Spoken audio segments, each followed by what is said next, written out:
अब विनियोजन विधेयक 2080 अन्तर्गत विभिन्न मन्त्रालयहरूसँग सम्बन्धित विभिन्न शीर्षकहरूमाथिको छलफलको क्रममा उठेका प्रश्नहरूको सम्बन्धित मन्त्रीले जवाब दिने क्रम जारी रहन्छ। यसै क्रममा सम्माननीय प्रधानमन्त्री श्री पुष्पकमल दाहाल प्रचण्डलाई प्रधानमन्त्री तथा मन्त्री परिषदको कार्यालय, राष्ट्रिय योजना आयोगको सचिवालय, राष्ट्रपतिको कार्यालय एवं उपराष्ट्रपतिको कार्यालय सम्बन्धी विनियोजन शीर्षकहरूमाथिको छलफलमा उठेका प्रश्नहरूको जवाफ दिन अनुमति दिन्छु।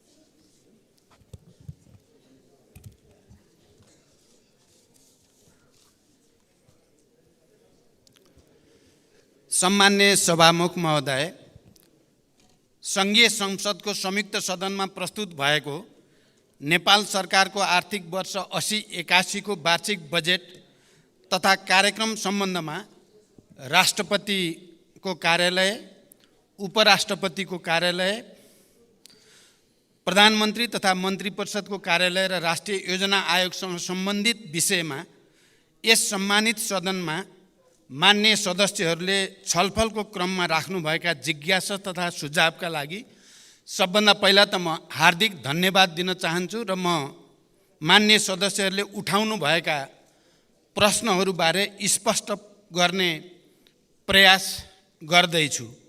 र यसो गर्दा मैले सबभन्दा पहिला त नेपाल सरकारको तर्फबाट भए गरेका कामको सामान्य समीक्षा सहित ती प्रश्नहरूको उत्तर दिने कोसिस गर्नेछु भने अर्कोतिर ठोस रूपमा मान्य सदस्यहरूले उठाउनु भएका कतिपय ठोस प्रश्नको चाहिँ मैले त्यही रूपमा उत्तर दिने मेरो प्रयास रहनेछ। सभामुख महोदय, मेरो नेतृत्वमा सरकार गठन भएको 6 महिना पुरा भएको छ। 6 महिनालाई सरकारको समीक्षाको अवधि मान्ने प्रचलन त नेपालमा छैन, तर यो सम्मानित सदनमा विश्वासको मत माग्दै गर्दा मैले प्रधानमन्त्रीको रूपमा हरेक पटक रिपोर्ट कार्डका साथ उपस्थित हुने वाचा गरेको थिएँ र त्यही वाचा अनुसार पनि म मान्य सदस्यहरूले उठाएका प्रश्नको जवाफका सन्दर्भमा केही समीक्षात्मक टिप्पणी राख्न चाहन्छु। विगत 6 महिनामा सरकारका उपलब्धिहरूको सूची म प्रस्तुत गर्न गइरहेको छैन। मन्त्रालयहरूले त्यो सूची तयार गरेका पनि छन् र यसबीचमा अत्यन्त लोकतान्त्रिक र उत्साहजनक ढङ्गले राष्ट्रपति र उपराष्ट्रपतिको निर्वाचन सम्पन्न भएको छ। अहिले म मन्त्रालयका विवरणहरूमा प्रवेश गर्न पनि चाहन्न, त्यो आवश्यक पनि छैन। त्यो विवरण सम्मानित सदन र सञ्चारकर्मीहरूका लागि उपलब्ध हुने नै छन्। म सरकारका उपलब्धि, सोच र गन्तव्यलाई मात्रै संक्षिप्तमा उल्लेख गर्न चाहन्छु। सम्मान्य सभामुख महोदय, यो सम्मानित सदनले मलाई सरकारको नेतृत्व दिँदै गर्दा देशमा गम्भीर आर्थिक सङ्कटको स्थिति र एउटा भाष्य बनेको थियो। आम रूपमा नेपालको नियति श्रीलङ्काको जस्तै हुने भयो। यो भाष्य बौद्धिक वर्गमा मात्र सीमित थिएन, आम नागरिकसम्म पनि पुगेको थियो। टेलिभिजन र मोबाइलका स्क्रिनहरूमा छाइरहेको श्रीलङ्काको तस्बिरले सिङ्गो देशलाई आशंकित र एक हदसम्म त्रसित पनि बनाएको थियो। जतिसुकै निराशावादी पनि श्रीलङ्काको दुःस्वप्नबाट जागिसकेको छ, किनकि यसबीचमा अर्थतन्त्र केही जागेको छ अहिले। किनकि म यसलाई सरकारको उपलब्धिमा मात्र सीमित गर्न चाहन्न, यसलाई मैले राष्ट्रकै उपलब्धिको रूपमा उल्लेख गर्न चाहन्छु।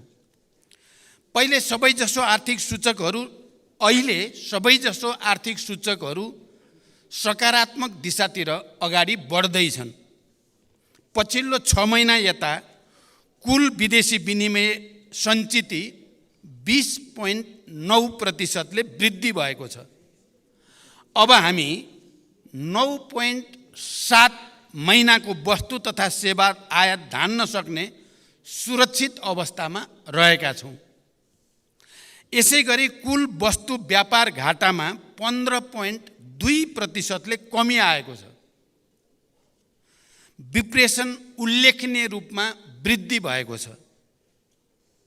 गत वर्षको यसै अवधिका तुलनामा पर्यटक सङ्ख्या दोब्बर बढेको छ। ब्याङ्क दर र ब्याज दर क्रमशः घट्दै गएको छ।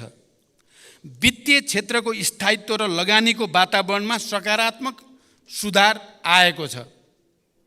चुहावटलाई कडाइका साथ नियन्त्रण गरिएपछि राजस्व परिचालनमा पनि क्रमशः सुधार आउँदै गएको छ। नेपाल विद्युत प्राधिकरण र नेपाल आयल निगम नाफामा गएका छन् भने नेपाल वायु सेवा निगमको आर्थिक अवस्था पनि सुधार उन्मुख छ। संसारभरिका हाम्रा कूटनीतिक र आर्थिक नियोगहरूलाई वैदेशिक लगानीका लागि परिचालन गरिएको छ र ठुला सम्भावित लगानीकर्तासँग प्रधानमन्त्रीकै तहबाट मैले अग्रसरता लिएको छु र यसमा निकै सकारात्मक सङ्केतहरू देखिएका पनि छन्। यसै बीचमा करिब 35 अरब वैदेशिक सहायता सम्झौतामा हस्ताक्षर भएको छ। उद्योग क्षेत्रमा 274 परियोजना मार्फत करिब 35 अरब नै वैदेशिक लगानी र करिब 15,000 रोजगारी सुनिश्चित भएको छ। लगानी बोर्डबाट 954.30 मेगावाट विद्युत उत्पादन हुने गरी विभिन्न 6वटा जलविद्युत परियोजनाका लागि रु 1,67 अरब लगानी स्वीकृत भएको छ। आर्थिक सुधारकै परिणाम कम्तीमा 20,000 थप रोजगारी सृजना गर्ने गरी रु 2,05 अरब लगानीका 284 नयाँ स्वदेशी उद्योगहरू दर्ता भएका छन्। उत्तरी नाकातर्फ रसुवागढी, हिल्सा, कोदारी स्थित अध्यागमन कार्यालयहरू सुचारू भएका छन्। अर्थतन्त्रलाई गतिशीलतासँगै फराकिलो, दिगो र समावेशी आर्थिक वृद्धि, गुणस्तरीय सामाजिक विकास, सुरक्षा र न्यायको प्रत्याभूति, समष्टिगत आर्थिक स्थायित्व, सङ्घीयताको सबलीकरण र सुशासनको उद्देश्य सहितको अहिलेको बजेट प्रक्रियाबाट उत्पादन र उत्पादकत्व वृद्धि भई देशभित्रै आय र रोजगारीको अवसरहरूको प्रत्याभूति दिलाउन सरकार प्रतिबद्ध छ। आउँदो वर्ष आर्थिक र सामाजिक पूर्वाधारहरू निर्माण भई उच्च आर्थिक वृद्धिको आधार तयार हुने मेरो विश्वास रहेको छ। सम्माननीय सभामुख महोदय, मैले संसदमा सङ्कल्प गरेको थिएँ, सुशासन सरकारको उच्च प्राथमिकता हुनेछ। मैले सरकारको यसबीचको सबभन्दा ठुलो उपलब्धि व्यवस्थाप्रति जनतामा जगाएको भरोसालाई मानेको छु। मैले नेतृत्व लिँदै गर्दा जनतामा राज्यप्रति र सरकारप्रति जुन निराशा, असन्तोष र आवेग थियो, अहिले त्यसमा सुधार भएको छ र यसलाई मैले जनतामा राज्यप्रति र सरकारप्रति भरोसामा जो अभिवृद्धि भएको छ यसबीचको सबैभन्दा ठुलो उपलब्धिको रूपमा मैले मानेको छु। हाई प्रोफाइल व्यक्तिहरू कानुनभन्दा माथि छन् भन्ने आम मनोविज्ञान बनिरहेको थियो। त्यसले जनतामा ठुलो आक्रोश जन्माइ पनि रहेको थियो।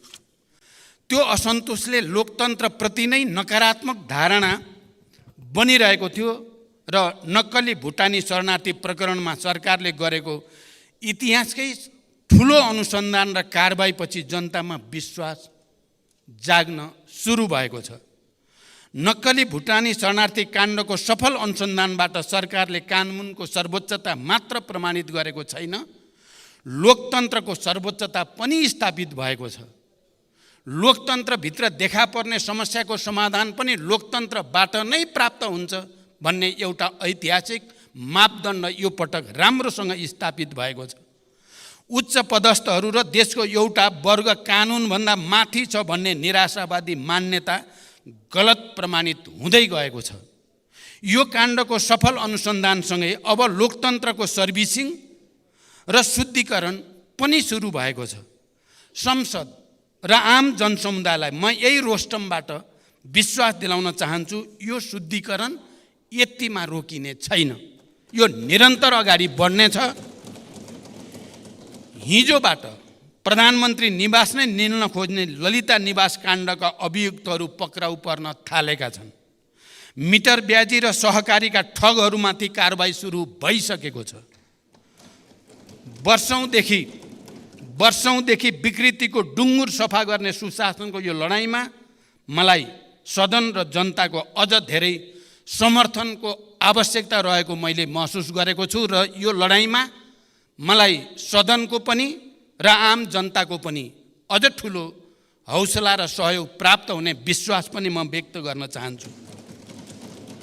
म सङ्कल्प गर्दछु कि कुनै पनि मूल्यमा विकृतिका विरुद्धको यो लडाइँ अगाडि बढाइनेछ। लोकतन्त्रसँग आफ्ना विकृति सच्याउने सामर्थ्य पनि रहन्छ र सरकार त्यो दिशामा दृढतापूर्वक अगाडि बढेको छ र बढिरहनेछ, म यो विश्वास दिलाउन चाहन्छु। सम्माननीय सभामुख महोदय, पछिल्ला निकै वर्षदेखि किसानले कहिल्यै समयमा मल पाएनन्। मलको हाहाकार हरेक वर्ष समाचारका स्थायी शीर्षक बन्दै आए, तर परिस्थिति भने खासै बदलिएन। मैले विश्वासको मत लिँदै गर्दा सम्मानित सदनमा प्रतिबद्धता जनाएको थिएँ, अब त्यस्तो हाहाकार हुन दिइने छैन। यद्यपि समस्याको पूर्ण समाधान अझै भएको छैन, तर मैले गरेको प्रतिबद्धता भने यस आर्थिक वर्षमा 78,500 मेट्रिक टन रासायनिक मलको आपूर्ति सुनिश्चित भएको छ। यसबाहेक 1,95,900 मेट्रिक टन रासायनिक मल आयात भई 1,45,900 मेट्रिक टन मल अनुदानित मूल्यमा वितरण पनि भइसकेको छ। आगामी आर्थिक वर्षका लागि पनि समयमै रासायनिक मल व्यवस्था गर्न रु 30 अरब रकम विनियोजन गरिसकिएको छ। देशमै मल कारखाना खोल्न लगानी बोर्डले अध्ययन सुरु गरिसकेको छ भने भर्खरैको भारत भ्रमणका क्रममा पनि यो विषय गम्भीर ढङ्गले उठेको छ र जोइन्ट भेन्चरमा फर्टिलाइजर प्लान्टको विकास गर्ने कुरामा सैद्धान्तिक सहमति पनि भएको छ। मेलम्ची खानेपानी आयोजनाका आवश्यक संरचनाहरूको मर्मत सम्मार सम्पन्न भई 12 महिना नियमित पानी वितरणको सुनिश्चितता गरिएको छ। यो अवधिमा विभिन्न आयोजना मार्फत 1,66,000 थप जनसङ्ख्यालाई प्रशोधित खानेपानी प्रत्याभूत गरिएको छ। भूमिहीन, दलित र सुकुम्बासीहरूलाई जग्गा धनी प्रमाणपत्र वितरणमा तीव्रता ल्याइएको छ। गरिब पहिचान गरी परिचय पत्र वितरण गर्न थप 13 जिल्लामा तथ्याङ्क सङ्कलन भई विश्लेषण प्रक्रिया सुरु गरिएको छ। महिलामाथि हुने हिंसामा शून्य सहनशीलताको नीति अपनाउँदै राज्यका तर्फबाट पीडितहरूलाई संरक्षण र सहायता गरिएको छ।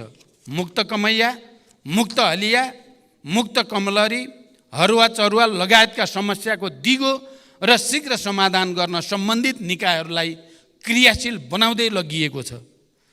सभामुख महोदय, म विस्तृत रूपमा जान चाहन्न, तर सदनलाई यति जानकारी गराउनु मेरो कर्तव्य ठानेको छु कि यस बीचमा भौतिक पूर्वाधार विकासमा उल्लेख्य प्रगति भएको छ। 408 मेगावाट विद्युत उत्पादन क्षमता थपिएको छ। थप 3%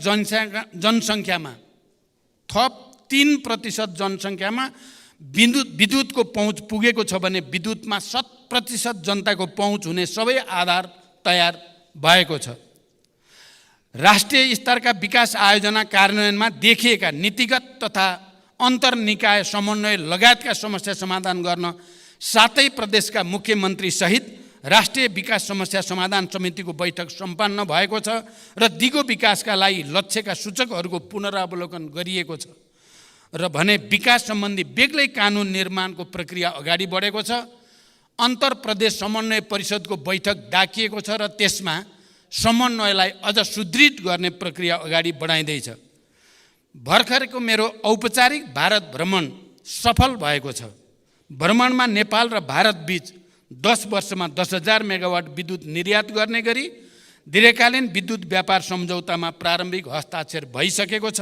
यो देशका लागि अत्यन्त ऐतिहासिक र दूरगामी महत्त्वको सम्झौता हो भन्ने कुरामा देशमा कुनै विमति हुन सक्दैन। त्यही क्रममा फुकोट कर्णाली 480 मेगावाट र तल्लो अरुण 669 मेगावाट निर्माण गर्ने विषयमा समझदारी पत्रमा हस्ताक्षर भएको छ भने बुटोल गोरखपुर प्रसारण लाइन 400 केबी को शिलान्यास भएको छ। नेपाल र बङ्गलादेशका बीचमा विद्युत निर्यात गर्न नेपाल, भारत र बङ्गलादेश बीच विद्युत बिक्री सम्झौता हुने प्रक्रियामा अगाडि बढेको छ। तेस्रो देशसँग विद्युत निर्यातको बाटो खोल्ने यो प्रक्रिया नेपालको आर्थिक विकासमा ठुलो कोसेढुङ्गा साबित हुनेमा म विश्वस्त छु। मलाई लाग्छ सिङ्गो राष्ट्र पनि यसमा विश्वस्त भइ नै सकेको छ। सम्माननीय सभामुख महोदय, हरेक वर्ष हामी समाचार पढ्थ्यौँ र बडो हैरान पनि हुने गर्थ्यौँ। शैक्षिक सत्रको आधा समय बितिसक्दा पनि विद्यार्थीले पाठ्य पुस्तक पाएनन्। तर यसपटक भने तिनै सञ्चार माध्यममा हामीले हुम्लादेखि ताप्लेजुङसम्मका दुर्गम जिल्लाका सामुदायिक विद्यालयमा शैक्षिक सत्र सुरु हुनु अगावै पाठ्य पुस्तक पुगेको समाचार पढ्न पायौँ। भर्नाकै दिन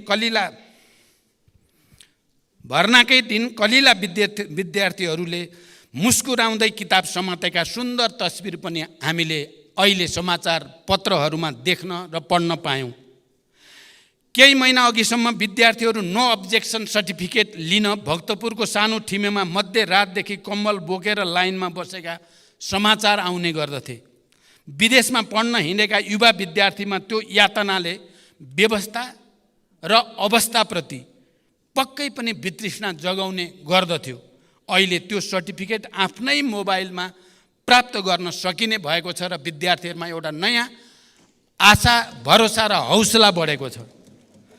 राहदानी लिन त्यस्तै सकस थियो। बिचौलियालाई हजारौँ तिरेर र हप्तौँ लाइन बसेर ठुलो प्रतीक्षापछि मात्र राहदानी हात पर्ने गर्दथ्यो। अहिले राहदानी विभाग अगाडि भिड छैन। आवेदन दिन अब कुनै बिचौलिया चाहिँदैन। आफ्नै मोबाइलबाट 24 घण्टा आवेदन दिन सकिन्छ। पछिल्ला 7 महिनामा मात्रै 18,431 विद्युतीय राहदानी वितरण भएको छ। त्यसै गरी राष्ट्रिय परिचय पत्रमा पनि ठुलो सुधार आएको छ। पुस 11 सम्म दैनिक 7,000 को सङ्ख्यामा छपाई हुने परिचय पत्र अहिले 2 शिफ्टमा 15,000 को सङ्ख्यामा छापिरहेको छ। 53 जिल्लामा 554 स्थानीय तहमा अभियान सञ्चालन गरी करिब 1,30,00,000 नागरिकको विवरण सङ्कलन गरिसकिएको छ। बढी भिडभाड हुने जिल्ला प्रशासन कार्यालयमा टाइम कार्ड एवं टोकन प्रणाली लागू गरिएको छ। अध्यागमन कार्यालयहरूमा अध्यागमन सूचना प्रणाली नेपाल पोर्ट लागू भएको छ भने हस्तलिखित भिसाको सट्टा QR कोड सहितको सिस्टम जेनेरेटेड भिसा लागू गरिएको छ र विद्युतीय सवारी चालक अनुमति पत्र प्रणाली थप 5 वटा यातायात व्यवस्था कार्यालयहरूमा लागू भएको छ। विभिन्न सरकारी कार्यालयहरूबाट निश्चित सार्वजनिक बिदाका दिनमा समेत सेवा प्रवाहको व्यवस्था गरिएको छ। कागज मुक्त, नगद मुक्त र लाइन मुक्त देश निर्माणका लागि मैले यसबीचका सुधारलाई साङ्केतिक तर निकै दूरगामी महत्त्वका निर्णय ठानेको छु। सार्वजनिक शिक्षा र स्वास्थ्य सरकारको उच्च प्राथमिकतामा छ। सरकारी, सामुदायिक तथा निजी अस्पताललाई कुल शय्याको 10% विपन्न, असहाय, बेवारिसे, बिरामीको निःशुल्क उपचारको लागि प्रदान गर्नै पर्ने व्यवस्था हुँदैछ। यसले लाखौँ गरिब परिवार लाभान्वित हुनेछन् भन्ने मेरो विश्वास छ। दुर्गम क्षेत्रमा ज्यान जोखिममा परेका गर्भवती तथा सुत्केरी महिलाहरूको सुरक्षित हवाई उद्धारलाई बढाइएको छ। कैलालीको गेटामा शहीद दशरथचन्द स्वास्थ्य विज्ञान विश्वविद्यालय खोल्ने निर्णय भइसकेको छ। लुम्बिनी प्रदेशमा नेपाल विज्ञान तथा प्रविधि प्रज्ञा प्रतिष्ठानको विशिष्टीकृत अनुसन्धान केन्द्र बन्दैछ। भरतपुर अस्पताल र भेरी अस्पताललाई चिकित्सा विज्ञान राष्ट्रिय प्रतिष्ठानको आङ्गिक अस्पतालको रूपमा सञ्चालन गर्ने निर्णय कार्यान्वयनमा गइ नै सकेको छ। तिलगङ्गा अस्पताललाई मानित विश्वविद्यालय बनाउने निर्णय भइसकेको छ र सरकारी अस्पतालहरूको स्तरोन्नतिसँगै नयाँ मेडिकल कलेजहरू थपिँदै गएका छन्। सरकारले प्रदान गर्दै आएका अत्यावश्यक औषधिहरू राज्यका तर्फबाट नै उत्पादन गरी औषधिमा आत्मनिर्भर बन्न नेपाल औषधि लिमिटेड मार्फत तत्कालका लागि 18 प्रकारका औषधि उत्पादनको तयारी भइरहेको छ। स्वास्थ्य सम्बन्धी समस्या सम्बन्धमा परामर्श दिन टेलिमेडिसिन सेवा सुरु भइसकेको छ। आविष्कार, अनुसन्धान र नवप्रवर्धनलाई प्रोत्साहन र प्रवर्धन गर्न छुट्टै कोषको व्यवस्था गरिएको छ। रैथाने शिल्पकला तथा संस्कृति तथा पशुपति हिन्दू विश्वविद्यालय स्थापना तयारीका लागि प्रक्रिया पनि अगाडि बढ्दैछ। मित्र राष्ट्र टर्कीमा गएको विनाशकारी भूकम्पमा सहयोग स्वरूप स्वास्थ्य उपकरण, न्यानो कपडा, बेबी फुड लगायतका 22 टन राहत सामग्री पठाइएको छ। नेपालसँग कूटनीतिक सम्बन्ध स्थापना गरिएका देशको सङ्ख्या 181 पुगेको छ। प्रतिनिधि सभामा 7 र राष्ट्रिय सभामा 2 गरी 9वटा विधेयक दर्ता गरिएका छन्। त्यसै गरी 8वटा कानुन संशोधन र एकीकरण गर्न बनेको विधेयक तर्जुमा गर्न सहमति प्रदान गरिएको छ भने 11वटा विधेयकलाई सैद्धान्तिक सहमति प्रदान गरिएको छ। विभिन्न विषयका 17वटा नियमावली, 3वटा गठनादेश र 5वटा निर्देशिकाको तर्जुमा सहमति प्रदान गरिएको छ। सभामुख महोदय, संसदको पहिलो सम्बोधनमा मैले सङ्कल्प गरेको थिएँ, वैदेशिक रोजगारीमा गएका दिदीबहिनी दाजुभाइहरूलाई माथि राज्यको उपेक्षा अब अन्त गरिनेछ। वैदेशिक रोजगारीलाई सुरक्षित, सम्मानित बनाउन यसबीचमा केही महत्त्वपूर्ण र दूरगामी कामहरू भएका छन्। वैदेशिक रोजगारीमा गएका करिब 2 लाख नागरिक केही महिनाकै बिचमा सामाजिक सुरक्षा कोषमा जोडिनु आफैमा एउटा ऐतिहासिक उपलब्धि हो। यसरी आबद्ध व्यक्तिको कदाचित भवितव्यबाट निधन भएमा परिवारलाई पेन्सन र सन्तानलाई शैक्षिक वृत्तिको व्यवस्था गरिएको छ। वैदेशिक रोजगारीलाई अब धेरै हदसम्म झन्झट र बिचौलिया मुक्त बनाइँदै लगिएको छ। श्रम स्वीकृति र पुनः श्रम स्वीकृतिका क्रममा श्रमिकहरूले झेल्दै आएको शास्ति अन्त्य गरिएको छ। पुरै अवधिका लागि श्रम स्वीकृति प्रदान गर्ने र पुनः श्रम स्वीकृतिका लागि नेपाल आउनुपर्ने बाध्यताको अन्त्य गरी विदेशबाट नै अनलाइन प्रणालीबाट स्वीकृति प्राप्त हुने व्यवस्था मिलाइएको छ। यो आफैमा विदेशमा रहेका दिदीबहिनी दाजुभाइहरूको लागि एउटा ठुलो राहत बन्न गएको छ। यसै गरी 753 वटै स्थानीय तहका रोजगार सेवा केन्द्र मार्फत श्रम स्वीकृति सम्बन्धी सेवा प्रदान गरिएको छ। श्रमिकका गुनासो, ठगी र अन्य समस्याहरूलाई तत्परताका साथ सम्बोधन गर्न विदेश स्थित नियोगमा श्रम सम्बन्धी बेग्लै सम्पर्क व्यक्ति तोकिएको छ। श्रम तथा रोजगार मन्त्रालयमा 24 घण्टा गुनासो सुन्ने गरी श्रम कल सेन्टर सञ्चालनमा ल्याइएको छ र त्योसँगै ऱ्यापिड रेस्पोन्स टास्क फोर्स गठन गरिएको छ। यो अवधिमा वैदेशिक रोजगारीको क्रममा मृत्यु भएका 1094 जना मृतकका कामदार परिवारलाई करिब 58 करोड राहत उपलब्ध गराइएको छ। अङ्गभङ्ग भएका 312 कामदारलाई 9 करोड सहयोग प्रदान गरिएको छ। यसबीचमा विदेशी भूमिमा समस्यामा परेका 156 जना नागरिकको उद्धार गरिएको छ। रोजगारीका क्रममा अशक्त भएका कामदारका सन्ततिलाई छात्रवृत्ति स्वरूप 2,33,74,000 रुपियाँ सहयोग उपलब्ध गराइएको छ। सम्माननीय सभामुख महोदय, राष्ट्रिय गौरव लगायत सबै विकास आयोजनालाई छिटो सम्पन्न गर्न निर्देशन र अनुगमन गरिनुका साथै प्रक्रियागत झन्झट हटाउन गम्भीर पहल सुरु गरिएको छ। नतिजाका आधारमा पुरस्कृत र दण्डित दिने नीति लिई आयोजना प्रमुखहरूलाई जिम्मेवार बनाइएको छ। जनयुद्ध तथा विभिन्न जनआन्दोलनका घाइते तथा अपाङ्गहरूको निःशुल्क उपचार, सम्मान तथा जीविकोपार्जनसँग जोडिएका समस्या हल गर्न नीतिगत तयारी अगाडि बढाइएको छ। नेपाल नागरिकता पहिलो संशोधन विधेयक 2079 सम्माननीय राष्ट्रपतिबाट प्रमाणीकरण भई कार्यान्वयनमा आएको छ। यो सँगै अब नेपाली नागरिक आमाबाट नेपालमा जन्म भई नेपालमा नै बसोबास गरेको र बाबुको पहिचान हुन नसकेको व्यक्तिले वंशजको आधारमा नेपालको नागरिकता प्राप्त गर्ने संवैधानिक अधिकार सुनिश्चित भएको छ। गैर आवासीय नेपालीहरूलाई आर्थिक, सामाजिक तथा सांस्कृतिक अधिकार सहितको गैर आवासीय नेपाली नागरिकता प्राप्त गर्ने बाटो पनि खुला भएको छ। नेपाल राजपत्रमा प्रकाशित हुन बाँकी रहेका 8,471 सहितको नामावली नेपाल राजपत्रमा प्रकाशित गरिएको छ। रसुवागढी, हिल्सा, कोदारी स्थित अध्यागमन कार्यालयहरू सुचारू भएका छन्। 22 वटा नयाँ बोर्डर आउटपोस्टहरू स्थापना गरिएका छन्। पोखरा क्षेत्रीय अन्तर्राष्ट्रिय विमानस्थल सञ्चालनमा आएको छ। गौतम बुद्ध अन्तर्राष्ट्रिय विमानस्थलबाट अन्तर्राष्ट्रिय उडानको नियमित गर्ने सम्बन्धमा कार्ययोजना तयार भएको छ। खेलकुद क्षेत्रको विकासका लागि सदन प्रयासका साथै नेपाली क्रिकेट टिमका प्रशिक्षक तथा खेलाडीहरूलाई नगद प्रोत्साहन उपलब्ध गराइएको छ। सभामुख महोदय, आज यो अवसरको उपयोग गरेर म अपिल गर्न चाहन्छु, केही हुँदैन, अवस्था बदलिनेवाला छैन भन्ने हीन भावनाबाट माथि नउठेसम्म यो देशले आफैमाथिको विश्वास फर्काउन सक्दैन। आज म यो अवसरको सदुपयोग गर्दै म विशेष रूपले अपिल गर्न चाहन्छु, केही हुँदैन, अवस्था बदलिनेवाला छैन भन्ने हीन भावनाबाट माथि नउठेसम्म यो देशले आफैमाथिको विश्वास फर्काउन सक्दैन।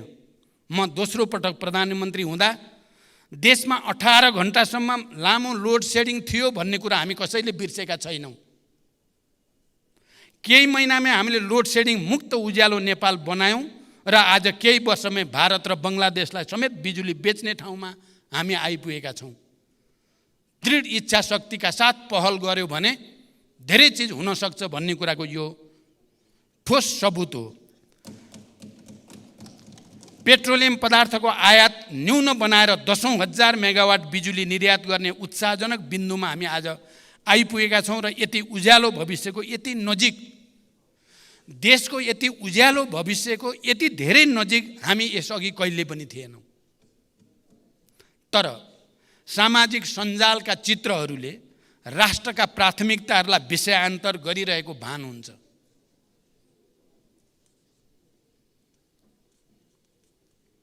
तर सामाजिक सञ्जालका चित्रहरूले राष्ट्रका प्राथमिकतालाई विषयान्तर गरिरहेको भान हुन्छ।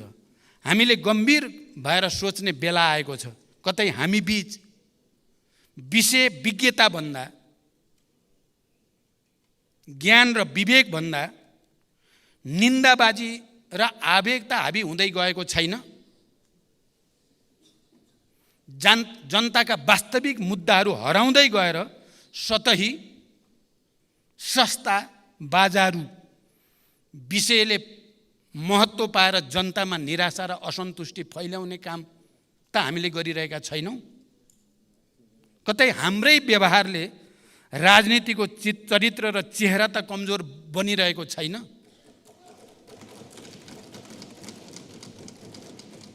यो सत्य हो। लोकतन्त्र अब भावनात्मक आधारले मात्रै सुदृढ हुँदैन, त्यसलाई तथ्यात्मक आधार चाहिन्छ।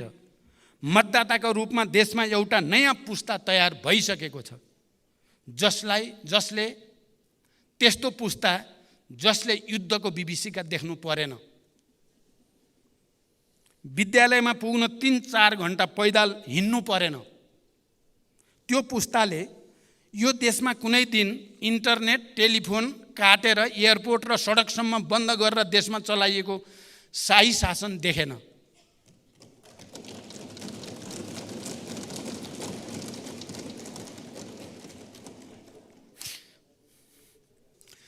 सञ्चार गृहमै पसेर वर्दीधारीहरूले सम्पादकहरूलाई के छाप्ने, के देखाउने, के सुनाउने भनेर निर्देशन दिन्थे भन्ने इतिहास पनि आज सोसियल मिडियामा उन्मुक्त पुस्तालाई थाहा छैन।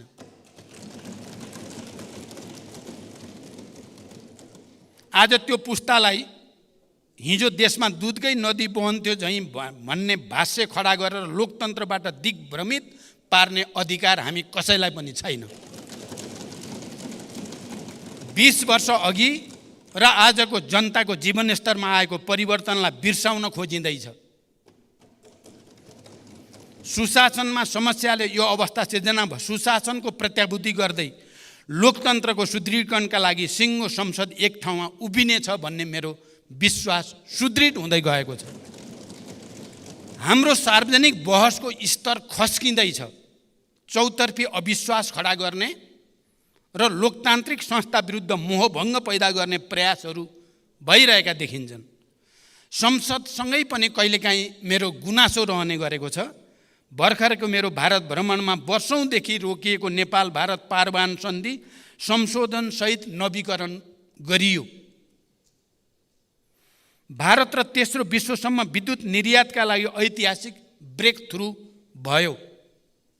तर हामीले यति ठुला उपलब्धिहरूलाई छाडेर मुर्गा राङ्गो कि भैँसी भन्ने विवादमा संसदको लामो समय लियौँ।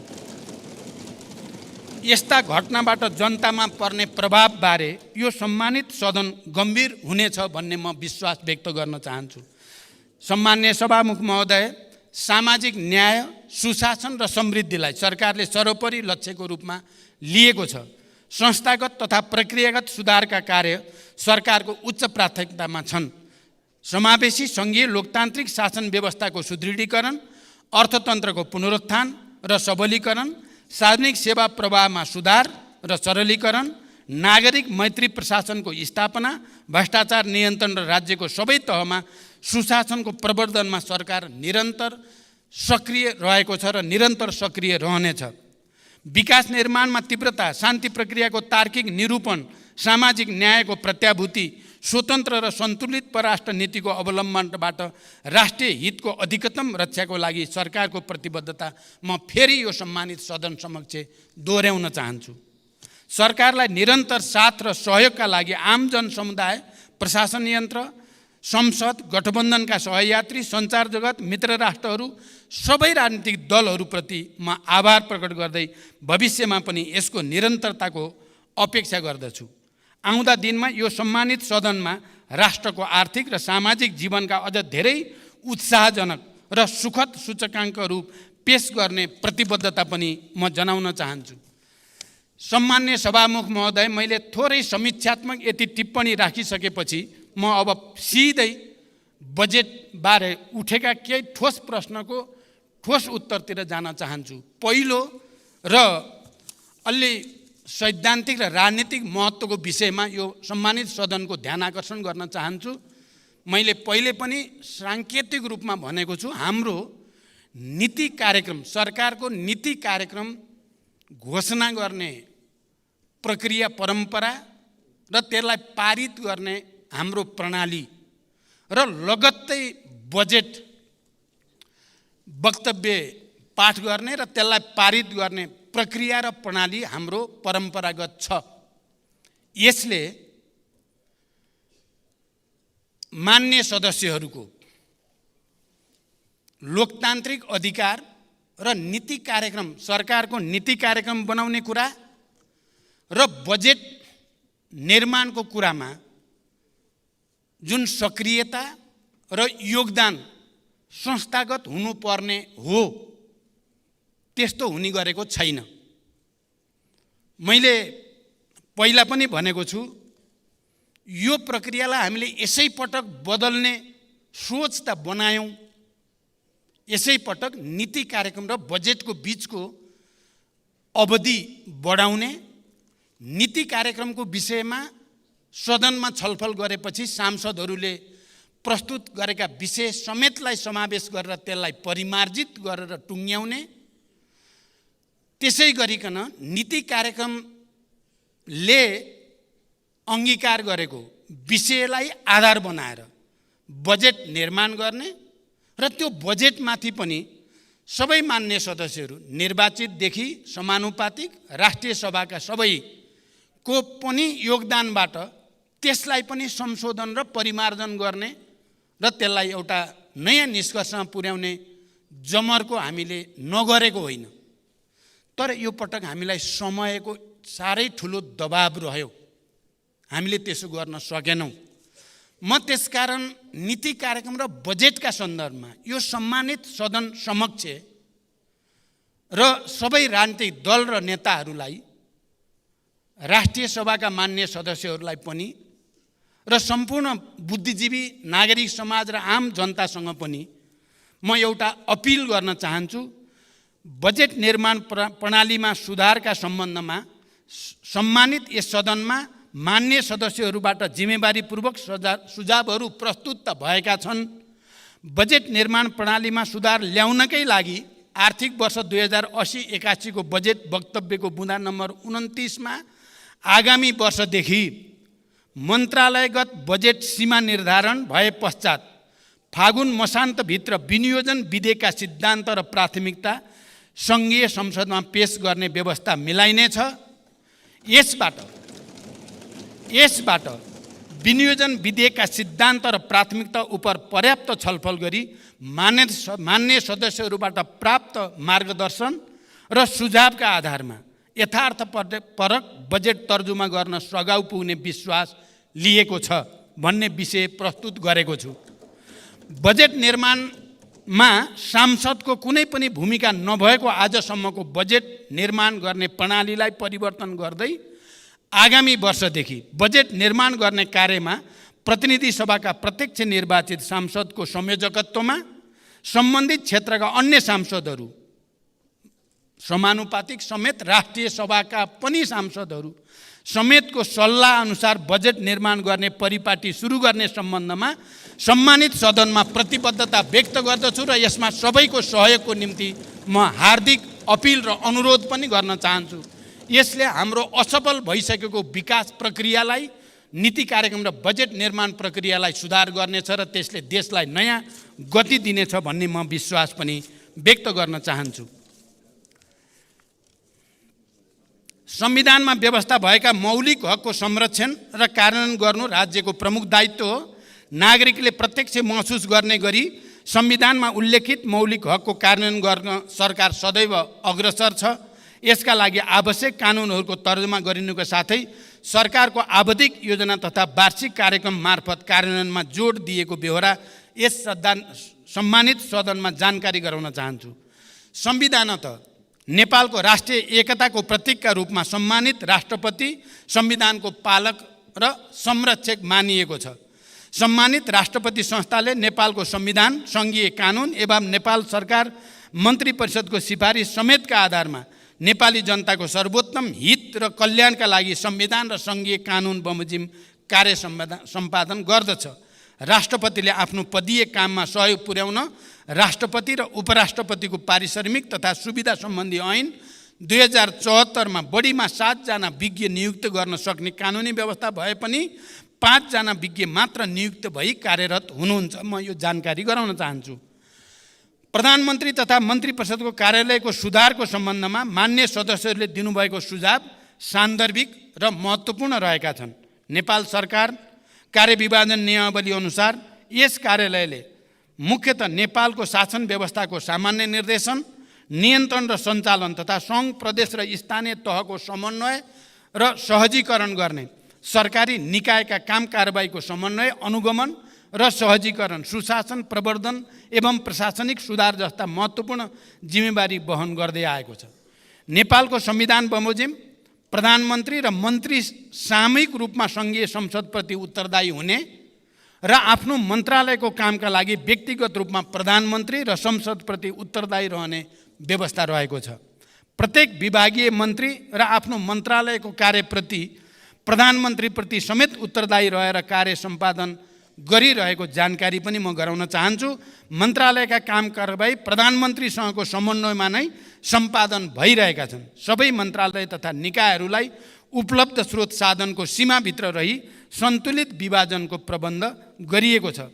प्रधानमन्त्री तथा मन्त्री परिषदको कार्यालयको भूमिका र कार्यक्षेत्रलाई थप प्रभावकारी बनाउन रणनीतिक योजना तयार गरी सङ्गठन तथा व्यवस्थापन सर्वेक्षणको कार्य अन्तिम चरणमा पुगेको जानकारी गराउन चाहन्छु। रणनीतिक योजना र सङ्गठन तथा व्यवस्थापन सर्वेक्षण प्रतिवेदनका आधारमा प्रधानमन्त्री तथा मन्त्री परिषदको कार्यालयको पुनर्संरचना गरिनेछ।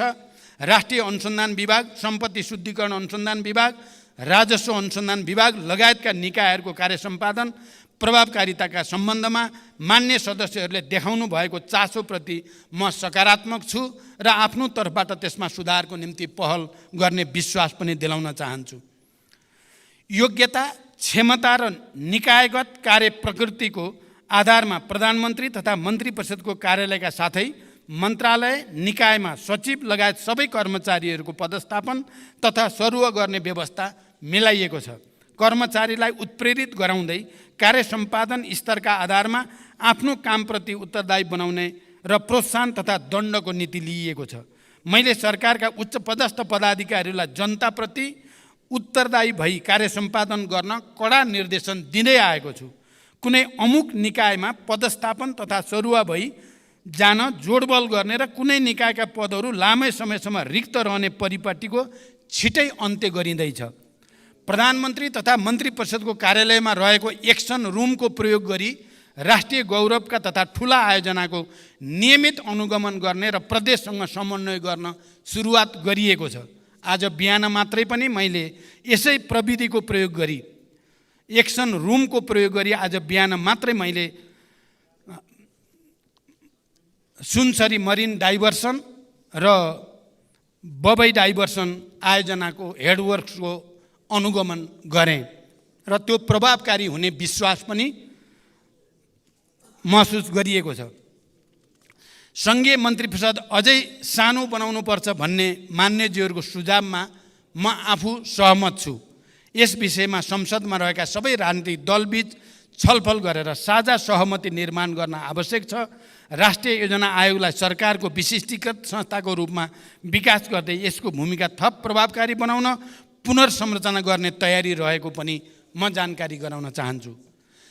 सार्वजनिक सेवा वितरण प्रणालीमा देखिने जनताका गुनासोलाई सम्बोधन गरी सार्वजनिक सेवालाई थप जिम्मेवार बनाउन तथा आम नागरिकका समस्यालाई समयमै सम्बोधन गर्न प्रधानमन्त्री तथा मन्त्री परिषदको कार्यालयमा 2068 कार्तिक 17 गतेदेखि हेलो सरकार सञ्चालनमा आएको हो। नागरिकका गुनासा सिधै प्रधानमन्त्रीसम्म पुग्ने र तत्काल सम्बोधन हुने गरी एक संयन्त्र हुनुपर्छ भन्ने अवधारणामा यो आधारित रहेको छ। पछिल्लो समयमा सामाजिक सञ्जाल र नागरिक एपको माध्यमबाट प्राप्त हुने गुनासो पनि सम्बोधन भइरहेको यहाँहरूलाई अवगत गराउन चाहन्छु।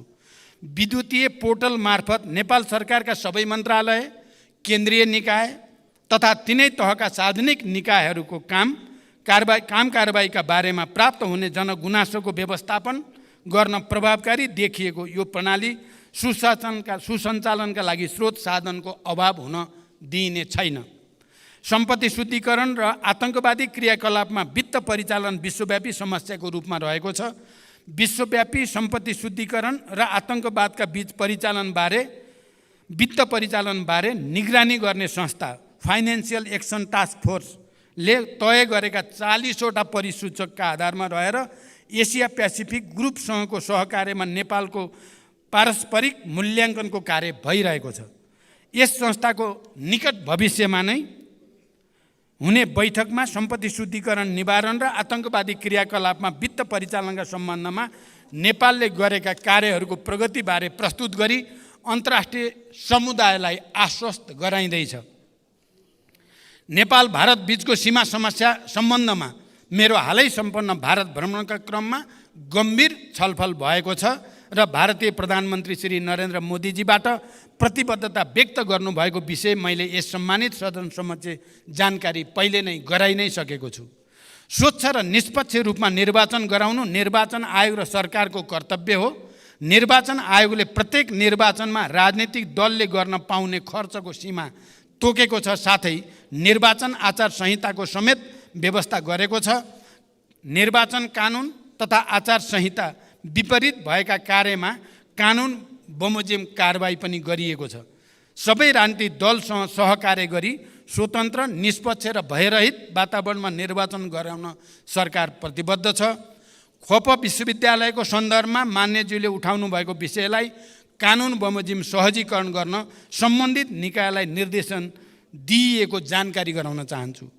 सम्मान्य सभामुख महोदय, आर्थिक वर्ष 2080-81 को बजेट तथा कार्यक्रममाथि छलफलको क्रममा मान्य सदस्यहरूले उठाउनुभएका विषय, राख्नुभएका जिज्ञासा र दिनुभएका रचनात्मक सुझावका लागि फेरि एकचोटि हार्दिक धन्यवाद भन्न चाहन्छु।